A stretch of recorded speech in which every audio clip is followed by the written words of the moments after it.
I love you guys to death. So here we go. The Indianapolis Colts have traded the 155th pick to the Philadelphia Eagles.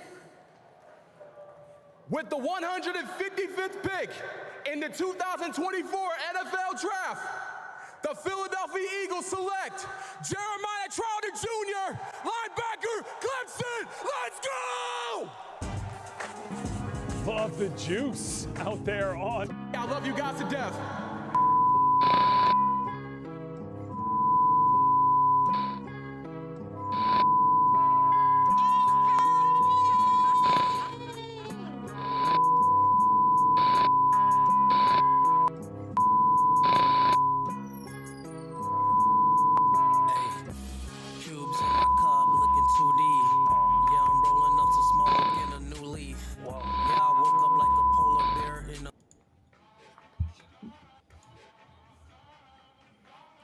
What the hell? Why is this? There we go.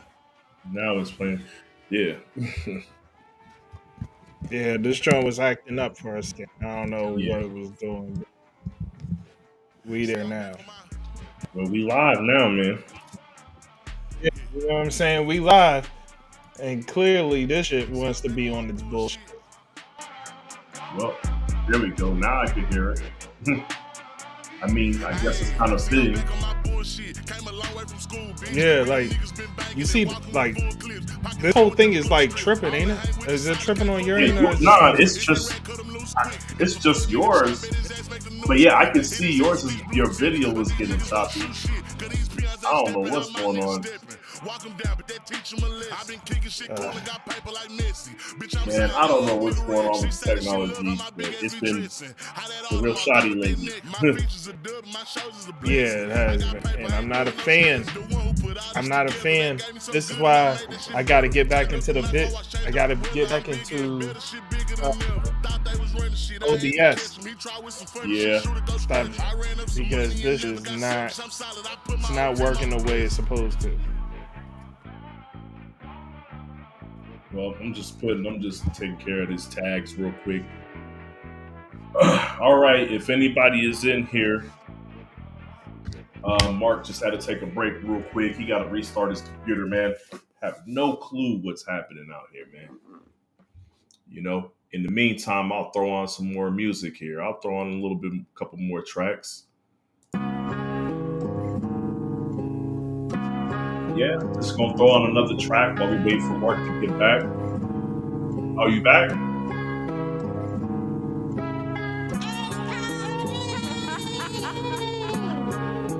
Give me a minute here.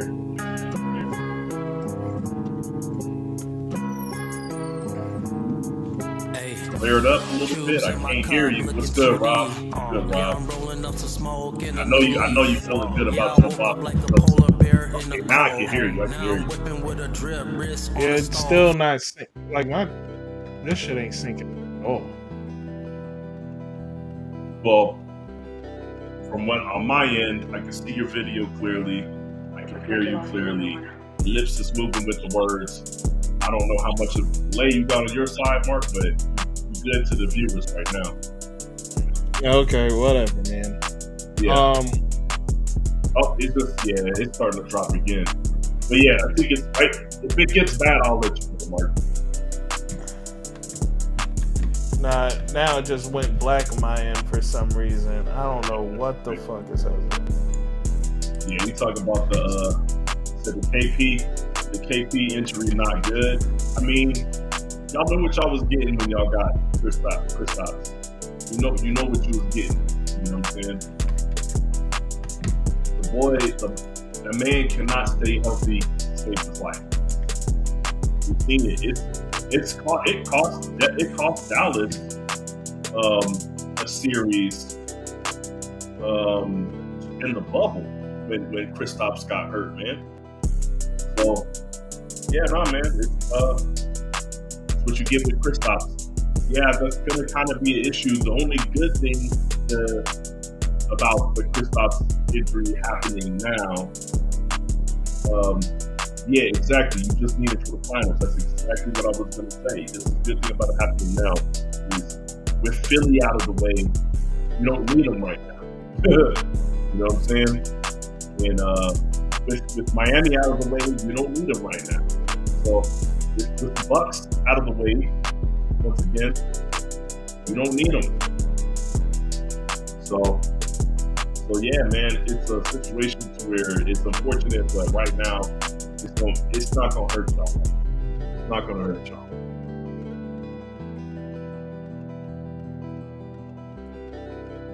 But yeah, if you want to take a look at the topics for today, we will be briefly going over the NFL draft and whatever things you wanted to highlight about it, since we weren't able to get back with you guys after the draft. We're going to talk about the NBA first round exits and what those teams got going on. Because let's be honest, there's a lot of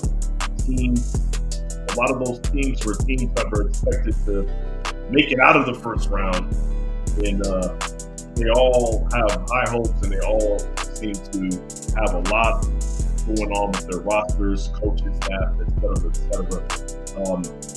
Players not playing up to a certain level. It just seems as though those teams are broken right now, and they need either they need to retool, revamp, or they need a complete tear down and rebuild at this point. Yeah. Hey, look, Rob, I'm not going to let you do that when you say you see what's up with them. Look, man, right now, we're going to get to that. That's one of the topics. We're going to talk about the T-Wolves game. We're going to talk about the Knicks game. Look, man, the refs are letting them boys be bullies on the court, okay? But if that's the way they're going to call, that's the way they're going to call the games, if that's the way that the T-Wolves are going to play, that right there is not just going to be a problem for Denver. It's going to be a problem for any team. Not any team. It's going to be a problem for most teams that are left in the playoffs. Not everybody can play that gritty style, or not everybody can play offense against a gritty style defense like that. It is what it is. This is the exact type of defense that people were expecting Steph Curry to face in the NBA. When they used to say Steph is too small, or Steph can't do this. Like, the reason why Steph got drafted that late in the first round, which I don't even think it was that crazy, is because of the way that the T-Wolves are playing defense right now. That's what they thought he was going to be facing. You seen what Jamal Murray looked like. There we go. You back? Good? Yeah. Okay. Yeah, we had a little brief discussion. You know, Rob over here getting a little too high. You know what I'm saying? He said he talking about Kristaps, and you only need him for Denver, but he said you see what's up with them. And I'm like, no, the way that the T-Wolves are playing is not. It's not indicative of Denver playing bad. Right. It's not. They will have. That would be a problem for pretty much almost all the teams left in the playoffs. Like, I can't let you say, look, what's up with Denver. Ain't nothing up with Denver. But we're gonna get into that later. And he said the T-Wolves and the Knicks are playing a lot of minutes. See, this is the thing that I'm gonna address right now since we on it. Look, man, this is playoff minutes.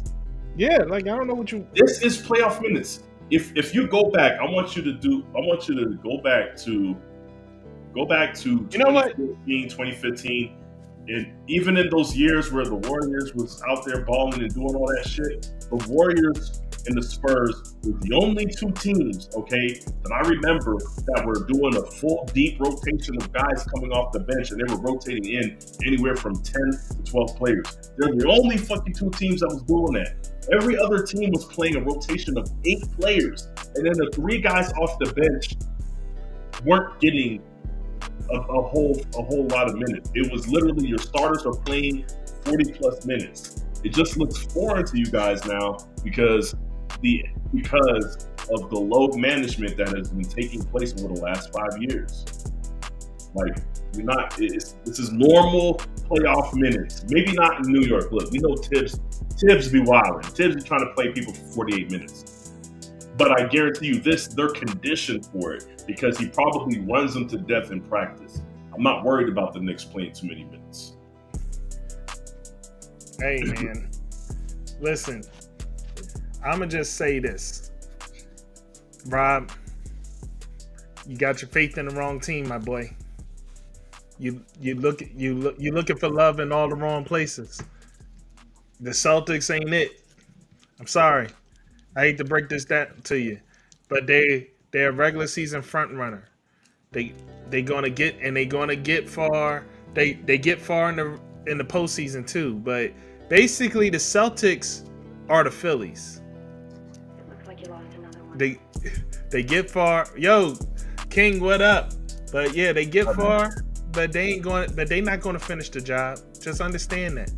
They're not going to finish the job, man. My boy. Don't worry about that. This is my thing, man. Like, my question is this, right for you, Rob. You see the way that the T-Wolves are D'ing up everybody, not just Denver. They was locking up the Suns too.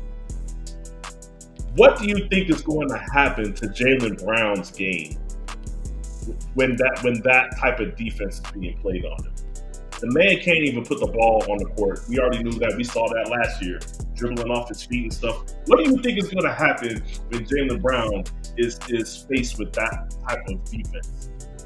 Okay, look, I have faith that Jason Tatum can play through that. Right now, you're already telling me Kristaps is hurt, bro. I don't know what you think is going to happen to the Boston Celtics if they face the T-Wolves. There is nothing guaranteed right now. If I'm a Celtics fan, I am hoping that OKC somehow gets out of here and they advance to the finals. That's what I'm hoping for. I'm hoping that some other team, not named Denver and not named Minnesota, make it to the finals. Hey, yeah. Talk to him, Kane. Talk to him. They might even get you to the Eastern Conference Finals and break your heart. You know the heartbreak is coming, man. Absolutely, you know it's coming. Because let's be honest, coaching matters in the NBA in the playoffs, and they still don't have a great coach. He's improved since last year, but he is not good. Y'all don't have a coach, man. Y'all, and that's going to be a problem. It's going to be a problem. There's so many ways that the heartbreak could come, man. And I still don't have faith in the tandem of Jaylen Brown and Jason Tatum. I don't have faith that the tandem can make it through in the tough times. All right, what's up, man? We're going to get into the draft stuff now? Yeah, let's get into this, man. Let's do this. Y'all want to talk about the NBA, so let's talk about the NBA. And listen, flat out, we got some things to say because some of the nonsense that I've been seeing in this round and in the first round just needs to be said. And so we're going to start off right with good and just be like, look, man, Knicks win on a controversial call once again. Now, when it says once again, we're talking about not just this series, but the previous series. The first two games in the series, the Knicks won within the last minute due to controversial refereeing, blatant missed calls, and just like what the F moments in the last minute of the game. Now, Rob said they want the Knicks to be great because they have been bad for so long, and that's absolutely true. That's absolutely true. Now, but my question to you guys that are watching is, do you see this as a one-off situation, or do you see this as something indicative of an agenda being pushed, and the Knicks, they're pushing the Knicks along, or somebody's pushing the Knicks along, and they're just like, we'll apologize for it later? Yeah, definitely. I definitely want to hear y'all thoughts, because I can tell you what me and Mark's thoughts are. Is absolutely there's an agenda, man. Like, there's always an agenda with the Knicks. I'm just surprised. There's certain things that I'm surprised about. I'm surprised that the NBA. There's 2 times where I thought they were going to kind of rig things for the Knicks. I thought that they were going to rig the lottery for the Knicks to select Zion. I 1,000% thought that was going to happen, but it didn't. But and then the Steph Curry situation, they were begging and pleading to get Steph Curry, man. You know, and let's be honest, everybody was shocked when the Warriors took him. But I 1,000% thought that Steph was going to be a Knick and Zion was going to be a Knick.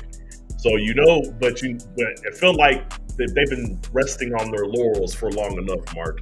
They said we've been watching this dumpster fire called the New York Knicks for long enough. We got to step in, and that's what this feels like, man. It seems like towards the end of these games, it doesn't matter what hard work the Knicks put in, because they have been working hard and they have been playing hard. Shout out to Jalen Brunson. But at the end of these games, they're like, you might not even need it, but we're going to give you this push. We don't care. It's too close. We can't take the chance that you guys might lose. And that's what it feels like. It feels like, because I don't even, the couple of games that I've watched, Mark, it's not even like a consistent thing throughout the entirety of the game where they're just giving these calls to the Knicks. But it's very, very specific to the end of the game, which makes it even more noticeable, Mark. And that's the part where I think it's pointed, planned agenda that's happening. Yeah, like it's in the last minute of these games where things just derail heavily for the refereeing. Things derail heavily for the refereeing in the last minute. And it's essentially like and I think the Timberwolves will be experiencing something similar if the games were even close. I think if the Pacers were winning by 15 or something like that, then the referees wouldn't do anything in the last minute, but because it's so close, they can finagle some stuff or whatever. Yeah. And it's just like Iguodala said on the Gilbert Arenas. About the game 6, he said, "What's the toughest game? Game 6 closeout game." You got to win by 20 to win by 6. Yeah. Hey, you said the game 6 closeout, bro. It's crazy, and it's crazy that all the NBA players know it. He said you got to win by 20 to win by 6. And that's what, dog, that's what we're looking at. Like, if the game is close, you're not going to get a fair shake, bro. It's just not going to happen. Yeah, no, it's not. Okay, but I was going to say, we're talking about the T-Wolves might experience that. I'm calling it now. There's not a world that exists that the NBA is going to allow the T-Wolves to go up 3-0, right? Because they just beat Denver in Denver 2 games back to back. And the way that they embarrassed Denver right now, you got Chuck on TV saying that these boys about to get swept. Okay, there is not a world that exists that they are going to allow, number one, the Lakers to get swept. Okay, they're not going to allow the Warriors to get eliminated. And then, like, these things that have already happened, and then on top of that, the Denver Nuggets get swept. The Suns already got taken care of. Like, the NBA is not going to allow this many things to happen. The Bucks are gone. The NBA will not allow it. I'm telling you right now, Denver is going to win this game in Minnesota. He's absolutely going to win the game in Minnesota. Or they are. It's not even going to be close, Mark. They're going to start the game early with the calls. Absolutely. Now, I believe you. I 1,000% believe you on how this is going to go down. And it's unfortunate, but like that's where we are with this, man. NBA, and this is I've been generally saying this about NFL NBA. It's only entertainment at this point, man. Like I feel like this is a euphoria moment, man. Everything they saying about me is true. You know what I'm saying? Like, I feel like we behind the curtain now, man. We see the Wiz. Well, we see you. You're not this great all-powerful being, dog. We see the strings being pulled now. At least we're starting to, some of us. And it's like, all right, man, this is sports entertainment. This is not sports. You know what I hate, Mark, is because somebody posted that Power Rangers meme when they was talking about 40 being the mole. The first thing I thought of when you was like, yeah, the curtains pulled back, we see the wizard behind it. First thing I thought was like, damn, that should remind me of the first time you actually see Zordon. That shit where Zordon when he was laying down. Yeah, I was like, nah, man, you're supposed to be the little face on the screen, man. You look funny like that with a body and arms and stuff. But yeah, but I feel you, man. I feel you like that. It's I think a certain population of NBA fans and viewers have seen this and they pay attention to these things and all that. But I think it's finally bleeding into the casual watcher's view. It's finally bleeding into the casual watcher's line of sight. So yeah. Oh, absolutely, man. Like, it's starting to get there to the point where it's just like, this is where we are now, and so we're just looking to figure out what they're going to do, man. How they gonna address it. I mean, they already addressed some of the old stuff by actually allowing teams to play defense again. Now, like, so that shows you that before they was like, we were pushing an agenda in a way that we wanted these games to go, but now we're kind of pulling back on that from all the offense and the 250 point game totals. We're now going to push away from that and allow defense to be played again. So they are already showing their hand that they can dictate how these games go by just simply allowing the refs to do their jobs, or making the refs more strict, or making them less strict. They can dictate which way these games go. It's been a huge swing, like you said, man. We was just watching end of game scores in regulation be 144 to 152. We was just seeing it earlier this season. And then now you got playoff games where teams aren't even scoring 100, man. He said the All-Star, King Mike said, yeah, them All-Star games exposed what they were doing. Hey, look, the All-Star, it's finally, you should have seen the looks on me and Mark's faces, bro. Finally, I was like, the commissioner is just as disgusted as I am when it comes to these games, man. 200 points? That's what we do? 200 points? Yeah, man. Commissioner was disgusted. I'm glad he felt that way. We've been disgusted for a long time here. But yeah, it's so funny when people, this is, and it's affecting, I'm going to say this point and I'm going to get off it. But it's been affecting the way that it's changing history. People will say things like, man, MJ, when he was playing, his second best player only averaged 18 points a game. It's like, if you averaged 18 to 20 points a game, you were a top tier player in the NBA at that time. You forget it was a time when people used to play defense. I don't want to hear anybody telling me about Tyrese Halliburton. You know what I'm saying? Scoring a bunch of points. The game has changed because of the rules and because of the commissioner and because of the NBA, the league office wanting the game to be higher scoring. It's crazy that somebody could score 50 and you won't even know that they were on the team that they were playing for. We literally had somebody come off the bench and start and score 50. That happened this year. So yeah, it's changing the way that the history books look, and I don't like it. I'm glad that they're saying they're going to get back to trying to get the defense back in the NBA. Hopefully, they stick to it. It looks like you lost another one. Oh, can't hear you, Mark. Can't hear you. Yep, the technical difficulties is getting crazy now. All right, but yeah, we're gonna.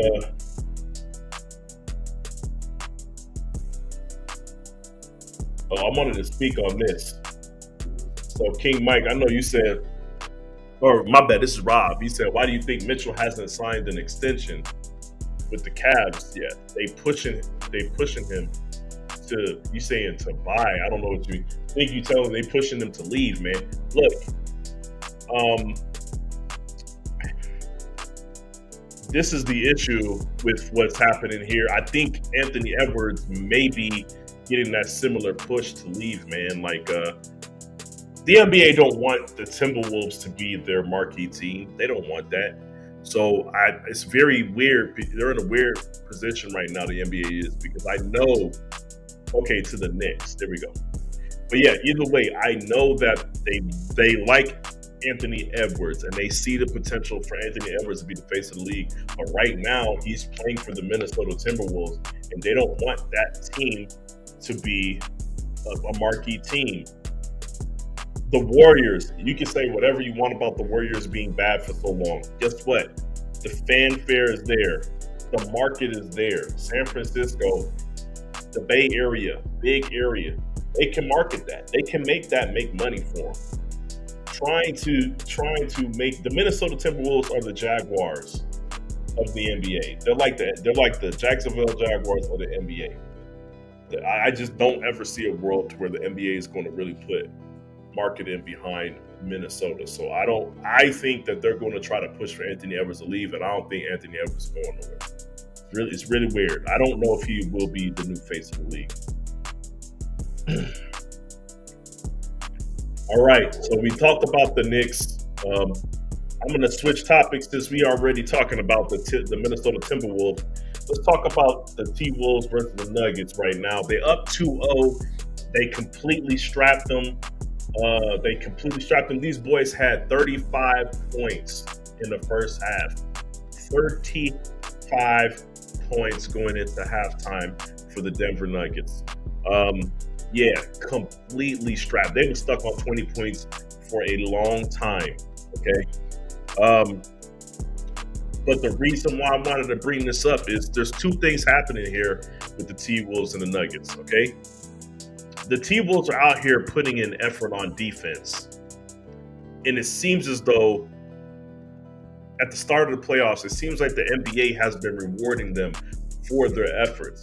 They are letting them get away with a lot of contact, and they're letting them get away with physical play.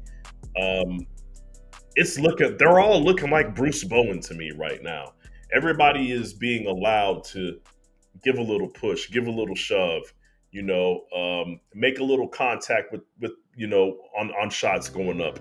They're allowing a lot of physicality in this Timberwolves for the Timberwolves in the playoffs. It's not just in this series. It was the same thing in the Suns series. So they're being rewarded, it feels like, for their efforts because they're absolutely putting the effort on defense. And it seems like they're doing a lot of old school things. They're taking a lot of old school NBA approaches, which to me is a very interesting thing because they tell you, they've been telling us this whole time, hey man, you can't play that way. You can't play that way because it's not going to win because of the floor spacing, all these things. You gotta, first it was, you gotta go small. Then it was like, you can go small, but not too small. You need at least a big man. You need a big man that can at least rebound and defend. Maybe they don't need to be offensive, a skilled offensive player. But it's been going in these ways, but the general concept is floor spacing.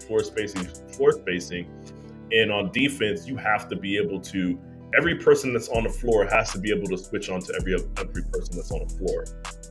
They want their centers and their big men to be fast and agile, preferably around 6'10", and then they want their point guards and their wing players to be 6'8". It's really weird. They want everybody between 6'8" and 6'10" essentially. But what Minnesota's doing out here is there's plays where they're picking up guys at half court or full court. Okay, they're trapping once they pass half court. These are things that I was taught when I was playing basketball coming up, man. There was a sequence in there where they got the 24-second violation against the Denver Nuggets. I'm sure people have seen the clip. And somebody broke it down and said, look, man, they pick up Murray full court. Somebody picks him up full court. He crosses half court. He tries to dribble a little bit, and the person standing to the left of him at just across half court has a defender on him. Off the ball defense, tight off the ball defense is being played. Then after that, they trap Murray, and then the guy goes back to the guy in the corner. And then Murray's trying to dribble. He passes. There's a few passes that happen, and essentially he didn't have anywhere to pass to because every single player was lined up outside the arc. There was nobody inside the arc. And the on-the-ball defense that was being played on them did not allow him to dribble, to utilize all that space that was there. And then subsequently, the off-the-ball defense on the other players were so tight that nobody, like a couple guys made a couple moves to make it look like they were going to cut, but I think they all just kind of gave up because they were being smothered. But also the plan is to have them out there. So it was like, well, what do we do in this situation? You guys tell us to stay the hell out of the paint. We're giving him room to work, and he's being locked up. It just and then like somebody broke it down and said there was a point where in that sequence they're playing a 2-3 zone. The 2-3 zone is specifically designed to guard what they were doing. The only way to break that is to have somebody, preferably a big man, at the free throw line. He wasn't there. He was on the wing somewhere, giving Jamal Murray space. Okay, it just seemed like a lot of old school concepts, a lot of old school ideology being implemented within the Timberwolves organization, particularly defensively, and it seems to be working. So, but it goes to the point of me and Mark always saying, when you go against the status quo, other teams, their rosters might not be built for it. They might not have been trained for it. And that's where you can have a clear advantage. When everybody was going through big men and the Warriors said we're playing small ball and we're going to have a bunch of 3-point shooters, there was no team in the league that was equipped to deal with that. Roster-wise, philosophy-wise. So right now, what the T-Wolves are doing is not a fluke, but the way that they're playing defense right now goes against I'm going to call it community standards, Mark. It goes against community standards. You know what I'm saying? I watched the clips of LeBron and JJ Redick talking about, okay, we're taught this is what you're supposed to do in this scenario because the defense is going to do this.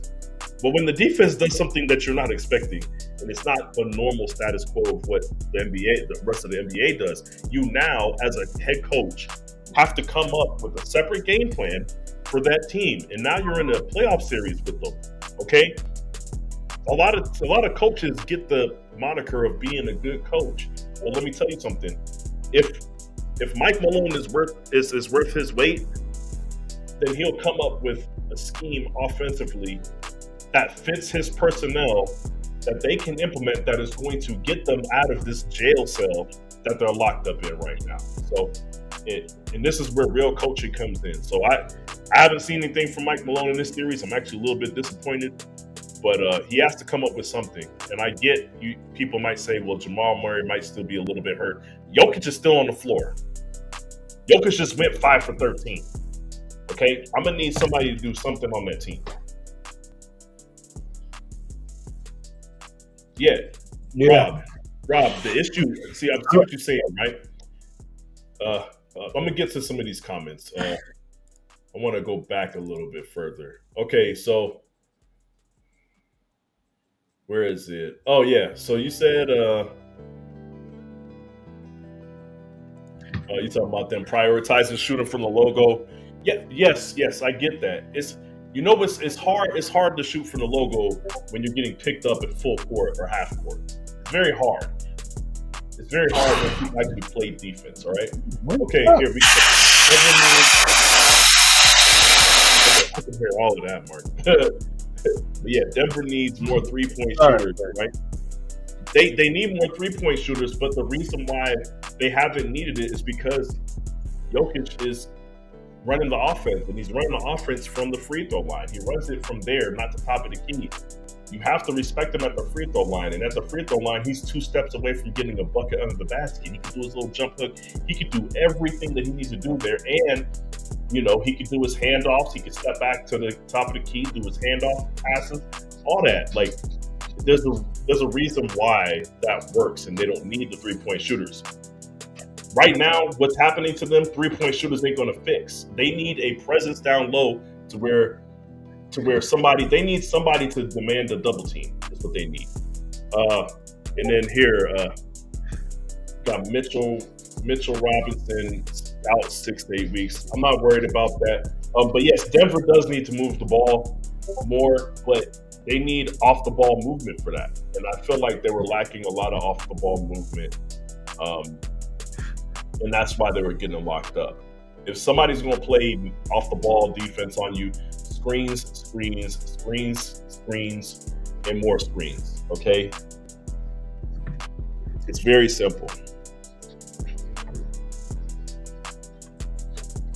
Got anything? Yeah. Got anything on that you want to express about the T-Wolves and the Denver series? Nah, man, I was just listening and letting you cook. You was doing a phenomenal job. It's almost like you pay attention to what's happening on the court. Not only do I pay attention, Mark, but I don't really get wrapped up in the status quo. I don't really get wrapped up in people telling me how things should be done. It's gotten me in trouble. It's got me in trouble, obviously. As a kid, it's got me in trouble in the military, but yeah, apparently not listening to people tell you how things should be done is probably the most beneficial thing you can do in sports. But yes, yeah, I paid a little bit of attention, Mark, just a little bit. All right.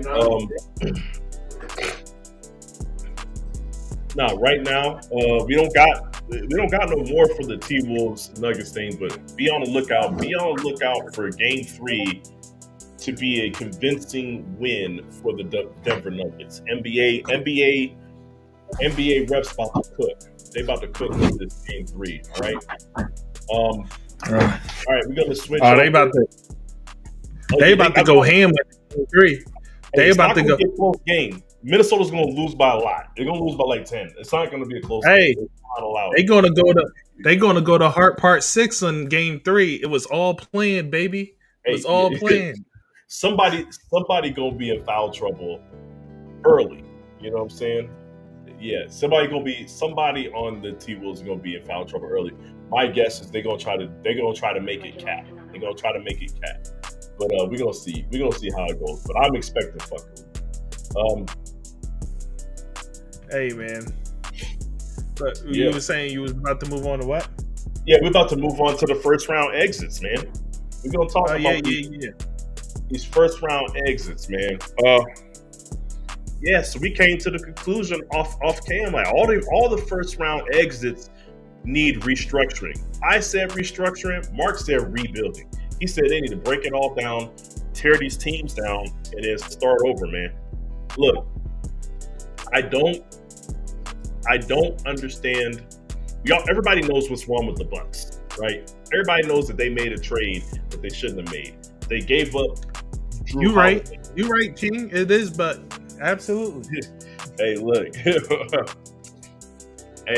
Hey, Mark. When you sent me that, when you showed me the video of the R. Kelly, where you talk about this was him for 5 minutes. I don't know how to hog tie people.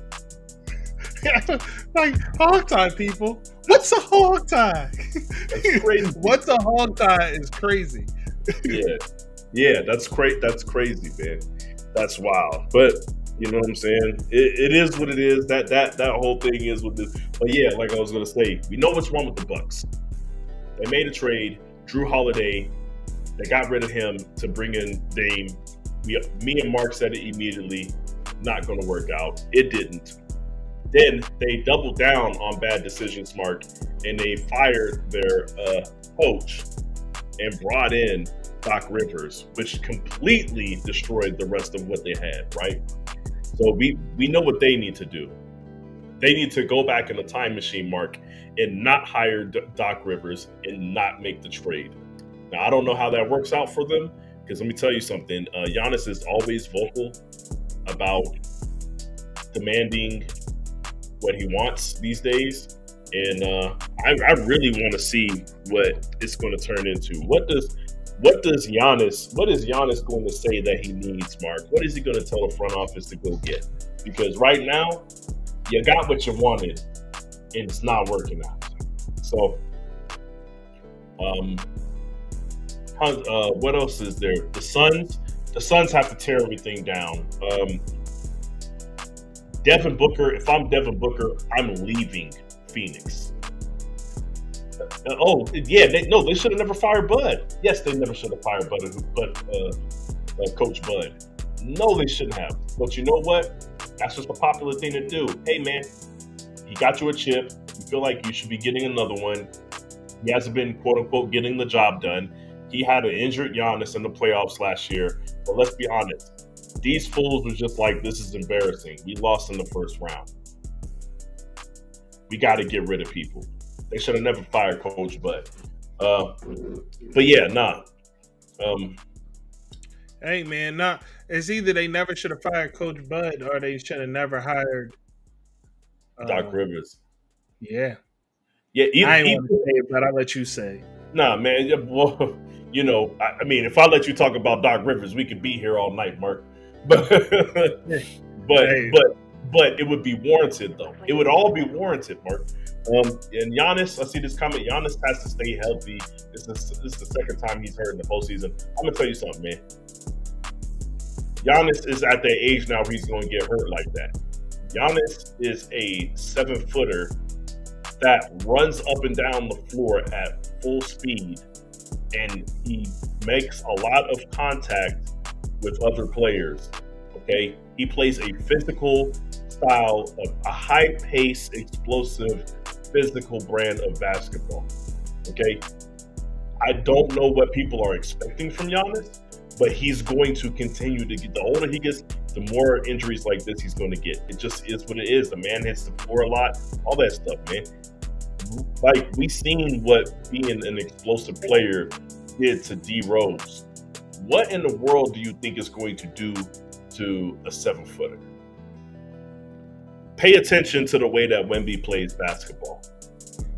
Wemby doesn't jump unless he has to. I seen him jump a couple times, Mark, and I was like, ooh, I didn't know he could get up that high. You know what I'm saying? He doesn't do it because it's bad for your feet, man. Like, he just doesn't do it. Doug, it is scary. It is like, it is scary the older you get jumping. Like, yeah, I don't understand how Russ does that shit. The older you get, jumping feels different. Like, oh shit. Like, it just like, is my knees going to handle this? What's about to happen? I sprained a tendon in my foot. 30 years old, Mark. 30 years old. Sprained a tendon in my foot playing basketball. I hadn't played in like 6 months. I got on the court. This is when I first moved back to Vegas. I got on the court, played with Ced, and I went up for a rebound. And you know how athletic I am. Like, I'm 5'10", and I'm an above the rim player. I go up for a rebound, sky over everybody. You know, I'm feeling good. I come down and I feel a pop in the arch of my foot, boy. Felt the pop in the arch of my foot. I ain't never felt that before. Immediately crippled me, hobbled off the court, and they're looking at me like, yo, you good? I'm like, dog, I'm in the probational period of my new job. I can't go to the hospital and ask them what's wrong with my foot. I can't walk in here with a foot cast on within the first 30 days that I'm hired when I got to make it through a 90-day period. I was out there sweating, Mark. Let me tell you something. It was the exact moment where I knew, you know what? Maybe I shouldn't play basketball. Like, because if I'm gonna play, Mark, I'm gonna play to the fullest. I'm not no half-asser, man. I jumped all the way up for that rebound. I could have, if it was at the rim, I could have tip dunked that shit. Man, I once again, Mark, I don't do that. People be like, "Can you dunk? I bet you can't dunk." I probably can, but I'm not gonna do it, man. Me breaking my foot is not worth showing you that I can dunk. Like, so I'm with you. I don't know how Russ does it. The man obviously takes this offseason serious or something. I don't know what he's doing, but whatever he's doing is working. You're not supposed to still have that level of explosivity when you're that old, man. Nah, you're absolutely not. Scary. I like the way you described that. It's scary when you get old. Yeah, man.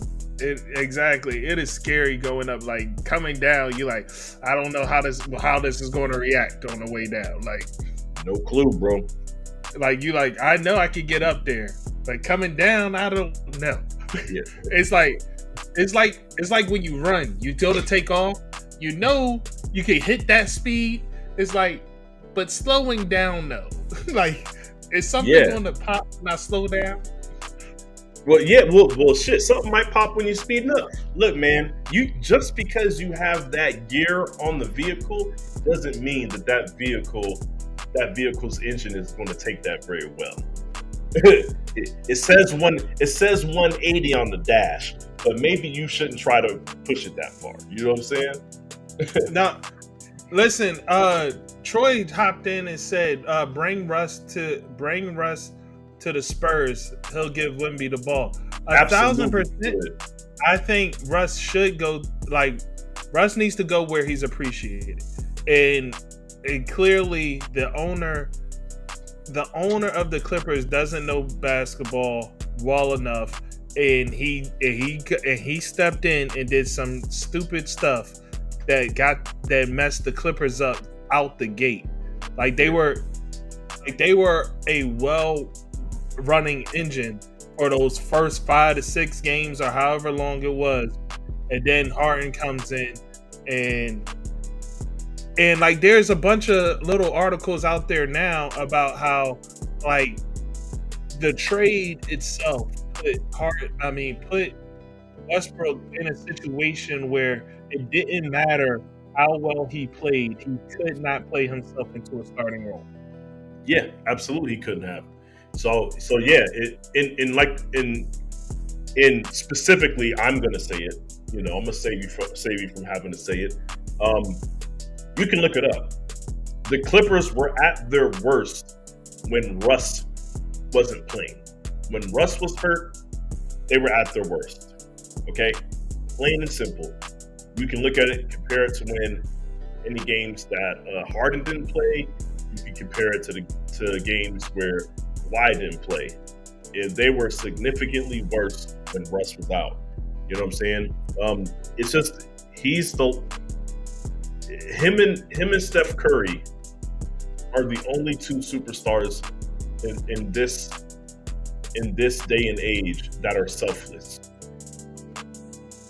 And even though Steph isn't being asked to be selfless right now, we all know that he is, okay? We all know that he is. But I'm trying to tell you, they don't make him like Russ no more. Not only is he selfless, he has the capabilities of being a distributor at a high level, at the highest level. I'm not just going to say at a high level, at the highest level.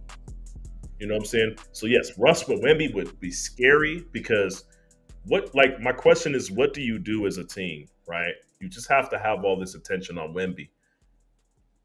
Wemby can step out to the 3-point line, and you do have to respect it. You get Wemby out the middle and let Russ drive down the lane. Okay, fine. You crash down on that. Swing out to Wemby. Wemby knocks down a 3. That's like your worst nightmare. It's like, well, we did what we were supposed to do. Big man's out there shooting threes, but he's making them, right? You can't let Russ get a clear path to the basket. And then forget about all that. All these extra players that seem to be not good on the Spurs, their game would be elevated if you say, Russ, this is what we need you to do, man. We just need you to go in there and be a distributor. I need you to get this joint humming, right? I need you to find these guys for threes. I need you to make the defense crash down on you, all this other stuff. Russ could do that for you, man. He could be the guy that goes out there and gets 12 assists and 12 points. That way he's not stepping on Wemby's toes. Yeah. Like, I personally would love for Wemby to have Russ on his team and giving him the rock. The only other alternative is to call up Rondo and tell him to come play for the Spurs. You know what I mean? Right. Well, but I don't want to keep talking about that, although I could talk about that for hours.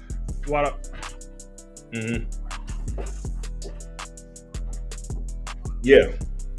Oh, Rob just said Russ is responsible for getting Beal the bag. Look, we talked about this. He got Beal the bag. Beal was in the MVP conversation that year when he was with Washington. Previous to that, Paul George was in the MVP conversation when they were at OKC. We know KD was the MVP candidate every year that he was with Russ at OKC. So yes, that's what Russ does.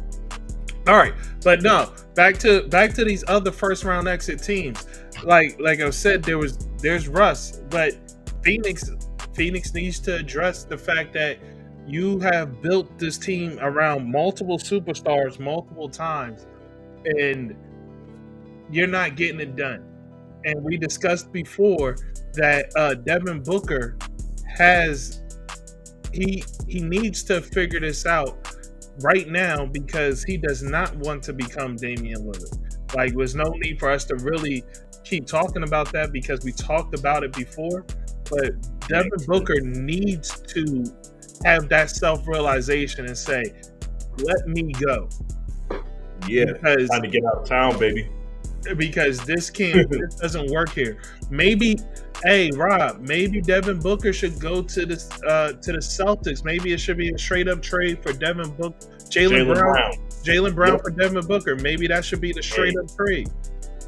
I would take it. Hey, whatever hit that you take defensively, I'll say that you're exchanging it for a player that could give you 50 on any night, and a guy that actually can put the ball on the floor, and it's going to cause matchup nightmares, right?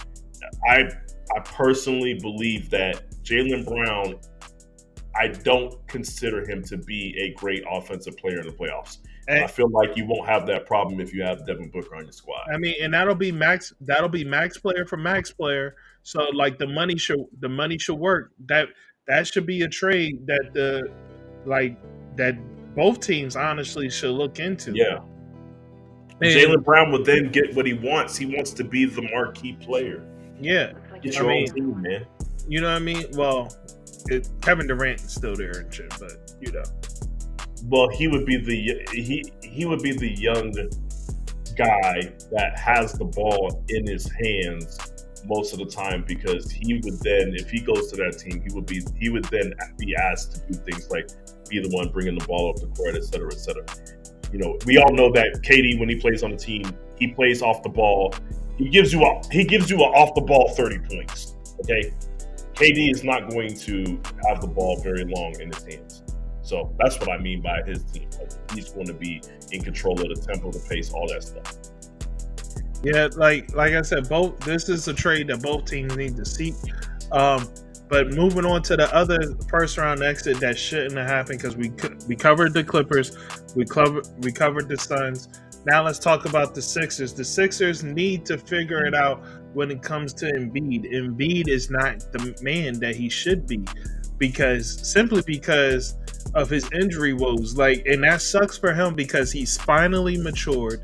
He's finally figured it out as far as what it takes to be an NBA true all-star in this league. And I think he embodies that from the mental aspect and from the preparation aspect at this point now. The only thing is his body will not cooperate. And the Sixers are not the team to build the pieces around him for when he falters. because they haven't done so at all. Like, yes, they have Maxey, but they could have had Mikal Bridges as well. But they don't. But they don't have Mikal Bridges. Why? Because they made a trade and they got a pick in Zaire Smith, and then they flipped that into Tobias Harris. How is I was Tobias? just gonna say, please just get rid of Tobias. Why is he still on the team? But they flipped. Basically, they flipped at the end of the day. All the moves that they did around Mikal Bridges turned into Tobias Harris. How has Tobias Harris helped you in any way, shape, or form in the playoffs? Not at all. Tobias Harris is one of those guys that I feel like you could have easily picked up a role player at whatever level of role player that you want, but you could have gotten a role player to fill the role of Tobias Harris on that squad instead of giving him that max contract that they gave him. Right. They could have done anything else but that, and it would have worked out better. Right now, the reason why he's still on the team is because of his contract. They just kind of stuck with that right now. But Embiid, I want to say this about what King is saying. He's saying Embiid needs to be on the Heat, and Embiid works better with Jimmy Butler on the Heat than he does with Jimmy Butler coming back to the Sixers. And I'll agree with that. And I'll be honest with you, I would love that because then I would get to see what I would want to see, which is Bam actually playing a 4. Right. So, which I think he could do a lot more there at the 4. I feel like he could do a lot more damage at the 4 than the 5. But I do understand why he works at the 5 is because of his athleticism and his speed and all that stuff. Because he's small, he plays smaller than those other guys. But yeah, no, Embiid. I personally think that what he needs to do is he needs to take an off season and spend it with LeBron. And I'm saying that because LeBron James, people forget, LeBron James back in 2016, I think, 2015, 2016, he said, I need to lose weight. It was during his second stint with the Cavs. He said, I need to lose weight.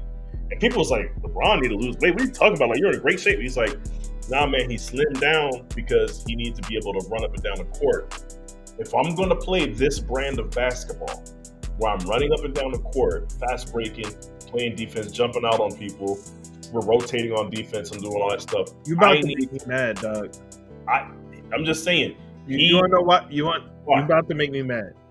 Because you saying he needs to go spend the offseason with LeBron. He don't need to go spend the offseason with LeBron. He just needs the same injection needle that LeBron used. That's all. That's crazy, Mark. That's what we doing.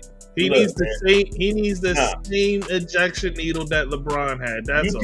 You can say that, but what I want to tell you is this. With big men like Embiid, you lose a little weight, you play a little longer. But you say that, but Embiid has lost weight. He has lost. You can't tell me Embiid is not the slimmest version of himself. He's still big though. Okay, let me put it. He's 7 foot something tall. Like, what the fuck? Look, I'm gonna tell you. Okay, so Embiid is the slimmest version of himself, but I feel like he could be slimmer. King said Ozempic for the win. That's crazy. Look, all I'm saying is, whether you say there's a needle involved or not, Mark, I'll let you have that. He needs to spend an off season with somebody that doesn't get hurt every season, that is also a larger than normal human being. That's all I'm going to say. That's how I'm going to word it. You take it however you want. If you think there's needles involved, whatever. I don't care. He needs to do something about it, Mark. Whatever is in his power. And I do not advocate for anybody using performance enhancing drugs. That's Mark over there saying that that's what's happening. I'm just saying I need him to link up with somebody that has found a way to not get hurt. All right, I hear you. But anyway, he said LeBron super serum shot, 1.3 million. You can get. Hey, look, love LeBron super serum is crazy. That's man. They got that boy strapped to the table like Captain America and shit. Look, Hey, bite down so you don't swallow your tongue. This might hurt a little bit. You're gonna go through a transformation. Like, come Hey, on, that's man. crazy. He said a super serum shot to have you go through a metamorphosis, boy. Look, look, whatever you guys think it is, whatever you're saying, look, but his injuries is a problem, and I'll be honest with you. It doesn't work out for any franchises when your star player is consistently hurt. It's the reason why the Pacers moved on from Paul George. Well, part of the reason why they moved on from Paul George. There's a reason why this is, like you said, 2 seasons in a row the Bucks have to deal with Giannis being injured in playoffs. Any team that Anthony Davis has played for, this is happening with them in the Pelicans too, where he would get hurt. Okay, so Anthony Davis getting hurt before the playoffs is like a regular occurrence. You know, it's just one of those things, man. If your best player, if you can't rely on your best player to be there for the playoffs, then that's going to be a problem for your franchise. So I don't know what the Sixers are going to do, because they can make all the right moves that they need to make in the offseason. And as long as Embiid is on the team and he's that big of a part of your success, all you do is cross your fingers come like March and April. You just cross your fingers. You're just hoping that this man stays healthy. Yeah, man. But yeah. So, Hey, look at Rod now. I got look at Rod. He said, see? he said, hey, AD was playing like a super soldier this playoffs, man.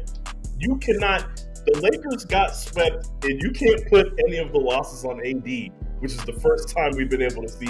I don't know what kind of serum he got, but he got a motivational serum too, because that boy did not take no games off this playoffs. It was crazy. I don't know, man. You've seen people on steroids; they got a lot of motivation. Yeah, they do. They got a little too much motivation, man. But listen. But the only problem with the Embiid thing is that it's a diminishing return. You're not going to get you're not going to get the value of Embiid. There's no, and there's only 2 players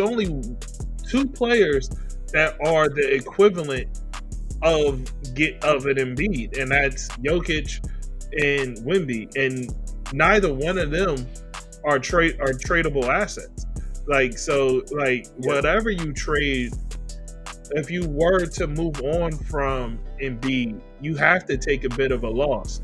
And Daryl Morey is a star hunting type of dude. He's not going to move off of Embiid because he's not going to get the perceived return or the perceived name that will be the equivalent.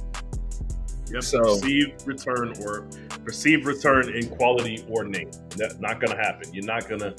No matter how he looks at it, he'll be like, nah, man, I'm not getting what I'm supposed to get back. But yeah, you see how it went with. Never mind. Go ahead. Continue. Yeah, unfortunately, that's what it is for the Sixers. The Sixers are stuck.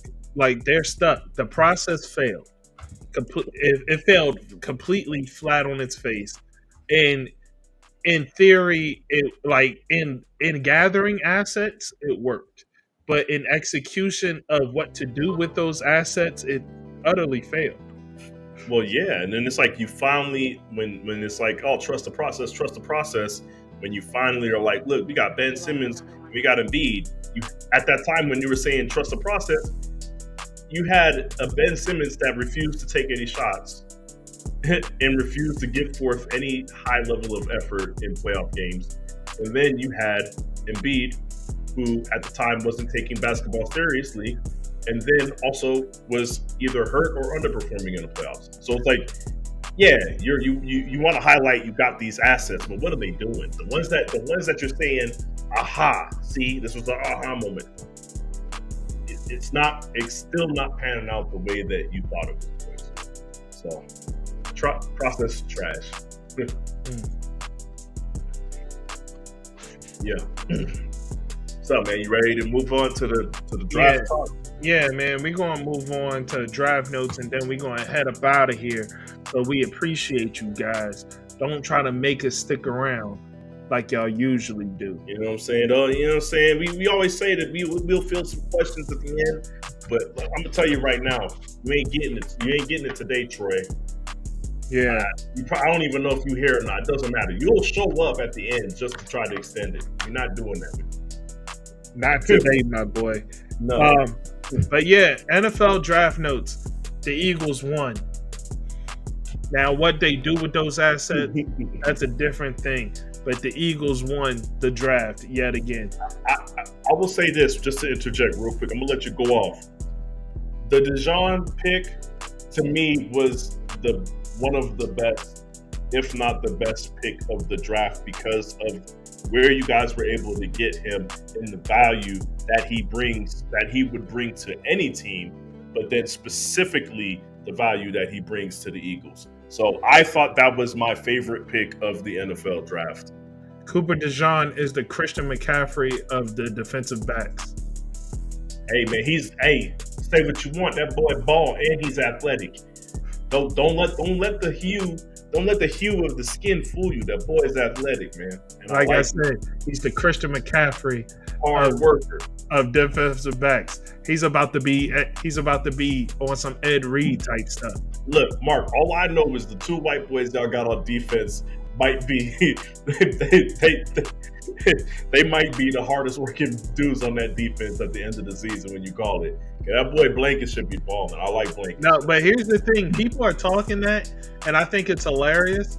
And they're like, "Oh, this will be the first time you see two starting white safeties or whatever like that," and that's funny and all. But people are forgetting that C.J. Gardner-Johnson came back to the Eagles. And Reed, one of them is definitely not starting over CJ. Now CJ has the ability to drop down as well, so maybe you'll see in certain situations CJ playing the nickel and they're playing the safety positions. You might see that in certain situations, but DeJean also has the ability to play the nickel. So you'll see a lot of flip-flop. That's what I expect to see. I expect to see DeJean in they're going to probably start him out in the beginning a little slower in some of the nickel packages, but then I'm expecting him to be fully ingrained in that role. And then exactly what you were talking about, where you might see CJ down there and then Reed back there. It just seems like the most plausible, not plausible, but seems like the most efficient way to get usage out of both CJ and DeJean without having to sacrifice one or the other. I think both. I agree with you. Both of them can play in the nickel, and I expect both of them to play in the nickel in certain packages throughout the season. Word. He said, you know who lost the draft? New England. Look, New England loses every draft. I don't know why we do this. New England usually gets their wins after the draft. When it comes to unsigned free agent time, that's when New England wins, okay? Or you can say they lost the draft. Maybe something pans out from the 6th or 7th round. That's when you know. But you never know if New England wins anything until 2 or 3 years after the draft has happened, when they bring up some person that you've never heard of before in your entire life, and then all of a sudden, not only do they become a starter, but they light the world on fire. That's how New England works. And let's be honest, we don't know if it's going to work like that with Bill Belichick out of the fold. I personally, you can say what you want about him as a coach. When it comes to finding talent, hidden talent on the defensive side of the ball, we know what he can do. I don't know if the Patriots organization will be able to do that. But yeah, no, the Cowboys lost the draft too. I don't know what the Cowboys were doing. Man, I saw a meme today, Mark. That shit said, Jerry Jones, we didn't get Derrick Henry because Derrick Henry was too expensive. Derrick Henry salary, $9 million on the Ravens. And then also Jerry Jones, we're bringing Zeke back. Zeke's salary, $9 million. Hey, look, man, Isn't that just like the most cowboy thing? Like, No, but yo, listen, it's not just them that lost though. Like I love a good kicking of the back of a cowboy, but they're dead. You know what I mean? They don't need the double tap. But here's the thing: I think the team that deserves an F, in this draft, 100% is the Bills. The Bills deserve an F because it does not make sense that you have this mass exodus of wide receivers, and then when it came to your pick in the first round, and the fastest wide receiver, and he can also catch, falls perfectly in your lap. You trade that pick to the team that has been kicking your back in every single year and they didn't even have a receiver in 2 of those years. They just and they just now like fate bless you, okay, with the Rashee Rice accident, man. You know, everything just came together for you. It's like they finally found a receiver, and this dude is a knucklehead. And it's like, yes, no, you guys said, you know what? It just wouldn't be fair. We want you at your strongest. Here, take this draft pick. What did you think was going to happen? Who did you think they were going to draft? You had to know they were taking a wide receiver. They don't need anything else, Mark. Oh my God. They you needed a wide receiver and you traded your pick to the Chiefs and they took a wide receiver. They took the fastest wide receiver there. It just doesn't make sense. For that pick, one pick alone, the Bills are the losers of the draft. I'm gonna have to agree with you here because I do like who they picked up at wide receiver, but y'all could have had 2 wide receivers. And let's be honest, because there were still wide receivers out there in the second round. But let's get to this. There was, just to double down on the you guys needed receivers. There was only one team in the league that needed receivers more than you, and that was the team that you traded the pick to. That's crazy to me. I don't understand it. It doesn't make sense. So, I mean, Bills, whatever happens to you this season, you earned it. You deserve it. Nobody should feel sorry for you. Your fans should be upset about it, and they should not support what you guys did. You know, but it is what it is, man. I'm gonna have to agree with you. I take my vote back and I put my vote towards the Bills because let me tell you, that one was the most baffling move of the draft to me. Is the one that made absolutely no sense. Yeah, that was Jalen Reagor, Justin Jefferson level. Like, look, Rob, I know you said the Pats still need wideouts. Y'all did not need wideouts worse than the Chiefs. You talking about needed a quarterback first. You took a quarterback when you were supposed to. It might not have been the right quarterback, but you took one. Look, and man, you needed one. Absolutely needed one. I'm gonna tell you right now. I will take all of the Patriots' current wide receivers over Kadarius Toney. They all produced more than Sky Moore. And Rashee Rice is no longer there. That leaves you with Mecole Hardman, okay, who I think is better than him. I did not forget they did pick up Hollywood Brown. And if all you have is Hollywood Brown, then yes, your receiving core is worse than the Patriots. I'm just going to say it. Like, look, man, that was absolutely the worst receiving room situation after the Rashee Rice incident. So, no, man. But yeah, let me talk about my team real quick, man. Because go ahead, go on.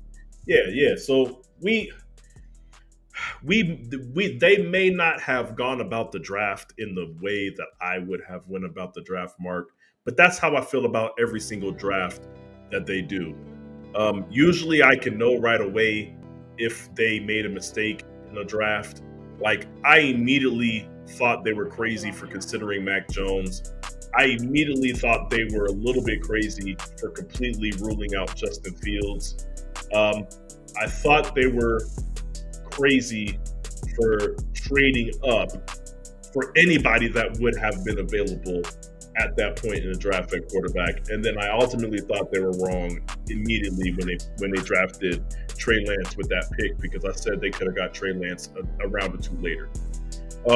So usually I know when they're completely wrong. Sometimes it's just a matter of I just disagree.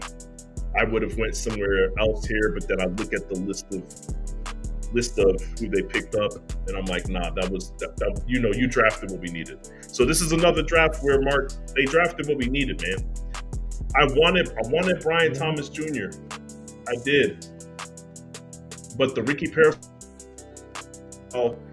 Pearsall is somebody who fits perfectly within the scheme of our offense. He fits perfectly with the way that Brock Purdy plays quarterback.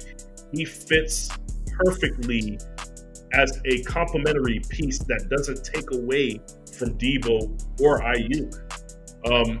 Right now, there's rumors that we're looking to trade Debo, but of course, in 49er fashion, the 49ers front office is putting it out there to the media that we plan on keeping Debo and Ayuk, and neither one of them are going anywhere.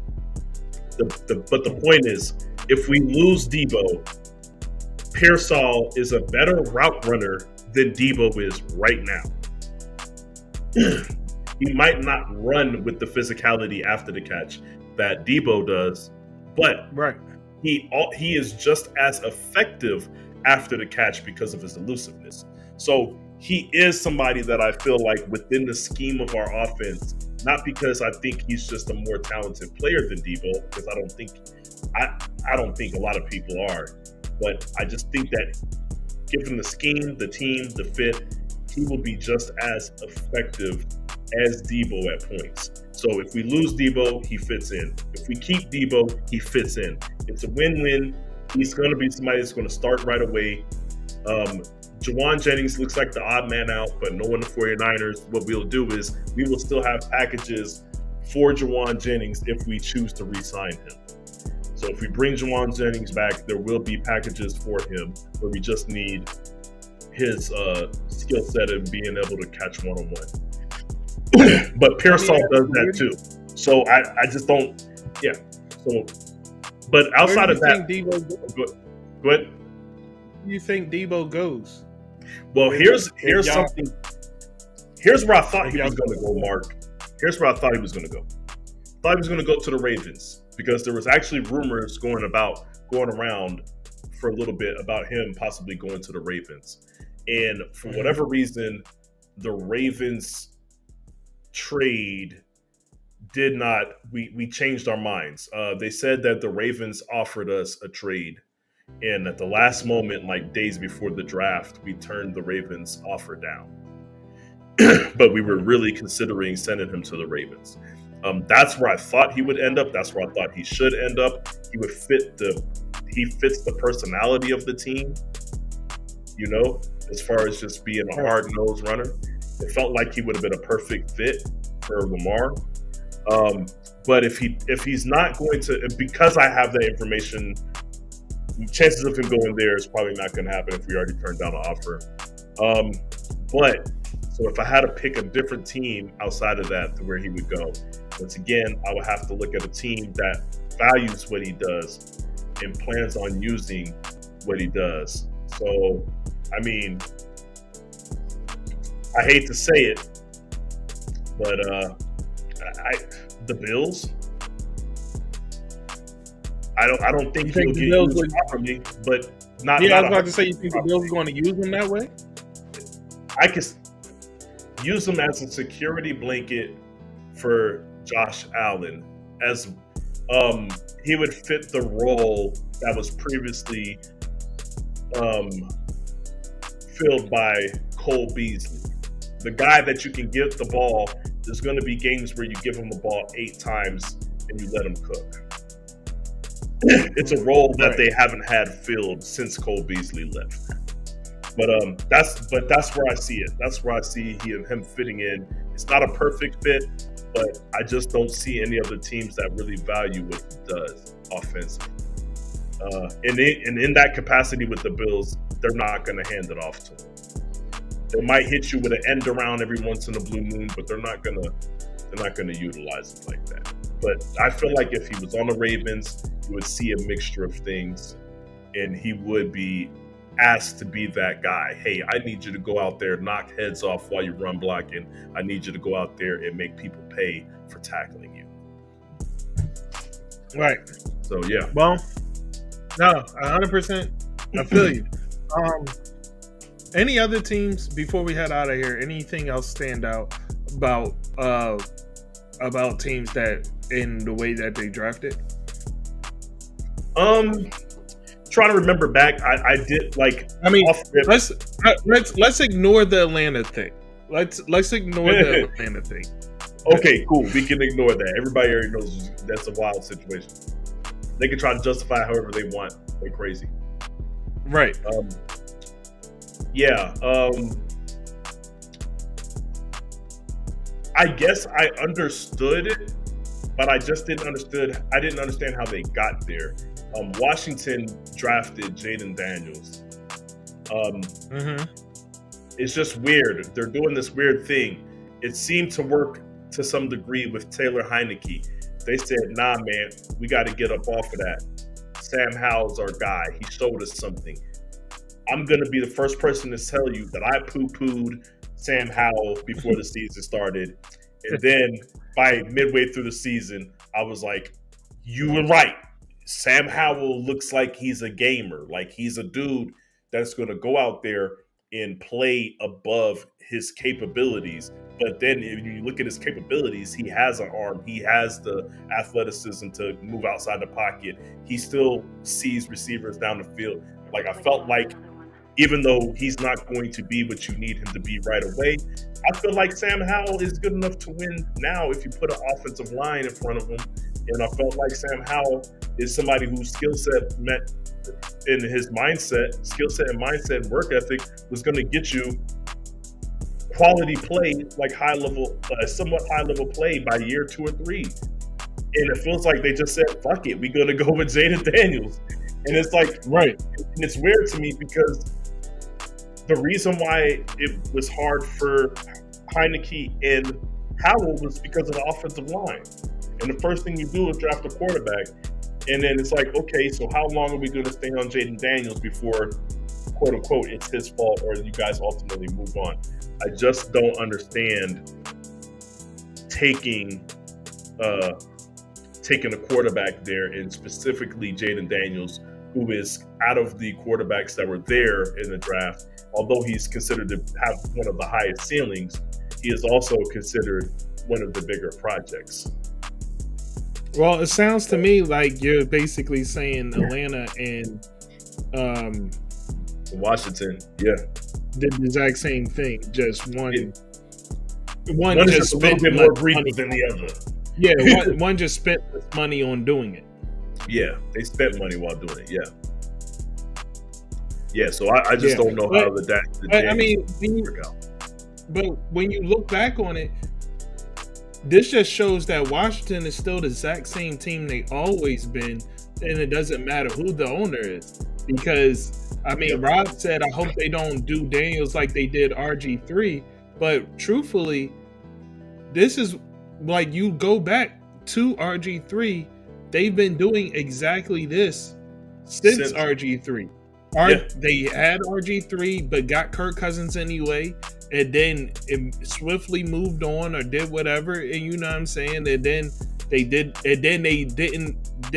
make a decision on Kirk Cousins and just refused to sign him or whatever. And now, you know what I mean. This is like you said, between the Heineke to Howell to Howell to Daniels. Like, see, you know what I'm saying? We're running through a lot of quarterback names. These are young Very quarterbacks. cool. These are rookie.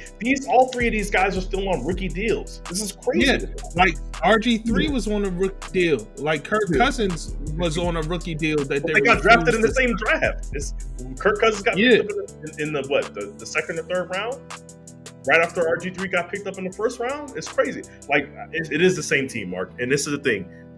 Jaden Daniels. What is the biggest concern with Jaden Daniels? He's like 6'4", 190 pounds, and he likes to run the ball, and he doesn't duck contact. Okay? What do you like? And now you're putting them behind a shoddy offensive line. I don't understand. Right. I don't like. You say don't do them like RG3. I mean, they're already doing them like RG3 by not protecting him. Absolutely. So, yeah. But yeah, that's pretty much it. That's all I got for that, you know. Yeah. So with that being said, guys, man, that was it for the episode, man. We got into the NFL draft. We're going to get I guess more extensive later, but in this one, this is all we got. We appreciate you for sticking around and watching with us. I apologize for the technical difficulties. Sean held it down while I had to keep exiting out to figure things out. And we'll have a better episode for you guys next week. But for now, be blessed. Thank you. And remember, as always, it's only entertainment. Peace. Peace.